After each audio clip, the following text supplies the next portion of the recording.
अवध नगरी अयोध्या मूल रूप से मंदिरों का शहर रहा है। कहा जाता है कि अयोध्या नगरी को भगवान श्री राम के पूर्वज विवस्वान सूर्य पुत्र वैवस्वत मनु द्वारा बसाया गया था। इसलिए अयोध्या नगरी में सूर्यवंशी राजाओं का राज महाभारत काल तक रहा। अयोध्या नगरी के दशरथ महल में ही प्रभु श्री राम का जन्म हुआ। धन्य धान्य और रत्नाभूषणों से भरी इस नगरी की अतुलनीय छटा और खूबसूरत इमारतों का वर्णन वाल्मीकि रामायण में भी मिलता है। इसलिए तो महर्षि वाल्मीकि ने रामायण में अयोध्या नगरी की शोभा की तुलना करते हुए इसे दूसरा इंद्रलोक कहा। लेकिन भगवान श्री राम के जल समाधि लेने के बाद अयोध्या कुछ समय के लिए उजाड़ हो गई थी। कहा जाता है कि राम जी के पुत्र कुश ने फिर से अयोध्या का पुनर्निर्माण कराया और इसके बाद सूर्यवंश की अगली 44 पीढ़ियों तक इसका अस्तित्व चरम पर रहा। इसके बाद महाभारत काल में हुए युद्ध के बाद भी अयोध्या फिर से उजाड़ हो गई।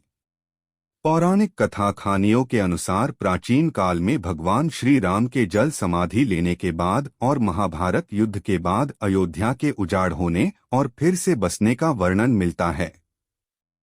लेकिन श्रीराम जन्मभूमि अयोध्या और यहाँ बने श्रीराम मंदिर को एक नहीं बल्कि कई बार आक्रमणों का सामना करना पड़ा। अयोध्या को नष्ट करने के लिए मुगलों द्वारा कई अभियान भी चलाए गए। मंदिर में बाबरी ढांचा खड़ा किया, भव्य मंदिर तोड़ मस्जिद बनवाए गए, लेकिन प्रभु श्री राम की जन्मभूमि कभी नष्ट न हो सकी। वैसे तो अयोध्या नगरी का इतिहास त्रेतायुग से भी पुराना है, लेकिन आपको बताएंगे अयोध्या नगरी में विवाद से लेकर विध्वंस, निर्माण और उद्घाटन तक श्री राम जन्मभूमि अयोध्या के करीब 500 सालों के बारे में। श्री राम जन्मभूमि अयोध्या का इतिहास। अयोध्या राम जन्मभूमि देश के सबसे लंबे चलने वाले केस में एक है। राम जन्मभूमि का इतिहास बहुत पुराना है। 1528 से लेकर 2023 तक श्री राम जन्मभूमि के पूरे 495 वर्षों के इतिहास में कई मोड़ आए। इसमें 9 नवंबर 2019 का दिन बेहद खास रहा, जब 5 जजों की संवैधानिक बेंच ने ऐतिहासिक फैसला सुनाया। 1528 मुगल बादशाह बाबर के सिपहसालार मीर बाकी ने विवादित जगह पर मस्जिद का निर्माण कराया। इस स्थान को लेकर हिंदू समुदाय के लोगों द्वारा यह दावा किया कि यहाँ भगवान राम की जन्मभूमि है और इस स्थान पर एक प्राचीन मंदिर भी था। हिंदू पक्ष के लोगों ने मस्जिद में बने 3 गुंबदों में एक गुंबद के नीचे भगवान राम का जन्मस्थान बताया। 1853 से 1949 श्रीराम जन्मभूमि पर जहां मस्जिद का निर्माण किया गया, वहां के आसपास के कई स्थानों पर पहली बार 1853 में दंगे हुए।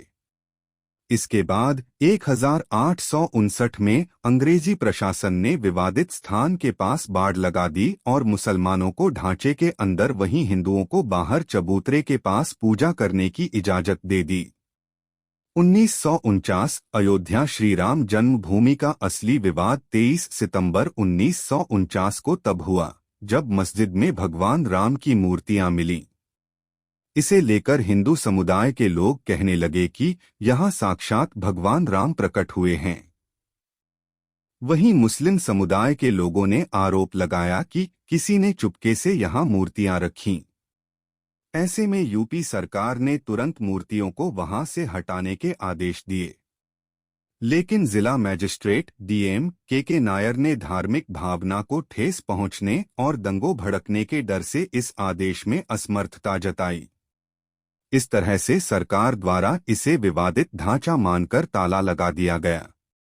1950 फैजाबाद के सिविल कोर्ट में 2 अर्जी दाखिल हुई। इसमें एक तो विवादित भूमि पर रामलला की पूजा की इजाजत और दूसरी मूर्ति रखे जाने की इजाजत पर थी। 1961 यूपी सुन्नी वक्फ बोर्ड ने एक अर्जी दाखिल की और विवादित भूमि पर पजेशन और मूर्तियों को हटाने की मांग की। 1984 1 फरवरी 1986 में यूसी पांडे की याचिका पर फैजाबाद के जिला जज के पांडे ने हिंदुओं को पूजा करने की इजाजत दे दी और ढांचे पर लगे ताले को हटाने का आदेश दिया। 1992 यह दंगा ऐतिहासिक रहा। 6 दिसंबर 1992 को वीएचपी और शिवसेना समेत कई हिंदू संगठन के लाखों कार्यकर्ताओं ने विवादित ढांचे को गिरा दिया। इससे देश भर में सांप्रदायिक दंगे हुए और हजारों की तादाद में लोग मारे गए। 2002 गोधरा ट्रेन जो कि हिंदू कार्यकर्ताओं को लेकर जा रही थी, उसमें आग लगा दी गई और करीब 58 लोग मारे गए। इसे लेकर गुजरात में भी दंगे की आग भड़क गई और 2000 से अधिक लोग इस दंगे में मारे गए। 2010 इलाहाबाद हाई कोर्ट ने फैसले पर विवादित भूमि को सुन्नी वक्फ बोर्ड, रामलला विराजमान और निर्मोही अखाड़ा के बीच 3 बराबर हिस्सों में बांटने का आदेश दिया। 2011 अयोध्या विवाद पर इलाहाबाद हाई कोर्ट के फैसले पर सुप्रीम कोर्ट ने रोक लगा दी। 2017 सुप्रीम कोर्ट ने आउट ऑफ कोर्ट सेटलमेंट का आह्वान किया और भाजपा के कई नेताओं पर आपराधिक साजिश आरोप बहाल किए गए। 2019 8 मार्च 2019 को सुप्रीम कोर्ट ने मामले को मध्यस्थता के लिए भेजा और 8 सप्ताह के भीतर कार्यवाही को खत्म करने के आदेश दिए। इसके बाद 1 अगस्त को मध्यस्थता पैनल ने रिपोर्ट पेश की और 2 अगस्त को सुप्रीम कोर्ट मध्यस्थता पैनल मामले में समाधान निकालने कामयाब नहीं रहे। इस बीच सुप्रीम कोर्ट में अयोध्या मामले को लेकर प्रतिदिन सुनवाई होने लगी और 16 अगस्त 2019 को सुनवाई पूरी होने के बाद फैसला सुरक्षित रखा गया। 2019 9 नवंबर सुप्रीम कोर्ट के 5 जजों की बेंच ने श्रीराम जन्मभूमि के पक्ष में फैसला सुनाया। वहीं 2.77 एकड़ विवादित भूमि हिंदू पक्ष को मिली और मस्जिद के लिए अलग से 5 एकड़ जमीन मुस्लिम पक्ष को मुहैया कराने का आदेश दिया गया। 2020 25 मार्च 2020 को पूरे 28 साल बाद रामलला टेंट से निकलकर फाइबर मंदिर में शिफ्ट हुए और इसके बाद 5 अगस्त को भूमि पूजन किया गया। 2023 अब एक बार फिर से श्रीराम की जन्मभूमि अयोध्या में रामलला का भव्य मंदिर बनकर तैयार हो चुका है। 22 जनवरी 2024 को रामलला के भव्य मंदिर का अभिषेक होगा। इस तरह से सालों साल चले इस विवाद का अंत होगा और रामलला की पूजा आराधना की जाएगी। 22 जनवरी 2024 को भव्य राम मंदिर का अभिषेक। करीब 500 साल के लंबे इंतजार और कड़ी लड़ाई के बाद आखिरकार 22 जनवरी 2024 को श्रीराम जन्मभूमि अयोध्या में भव्य राम मंदिर का अभिषेक समारोह आयोजित किया जाएगा। यह सनातन प्रेमियों के लिए भक्ति, खुशी और उत्साह का पल होगा। यह अवसर एक त्योहार के समान होगा। 22 जनवरी को राम मंदिर के अभिषेक व प्राण प्रतिष्ठा के बाद 24 जनवरी 2024 को प्रधानमंत्री नरेंद्र मोदी द्वारा मंदिर का उद्घाटन किया जाएगा।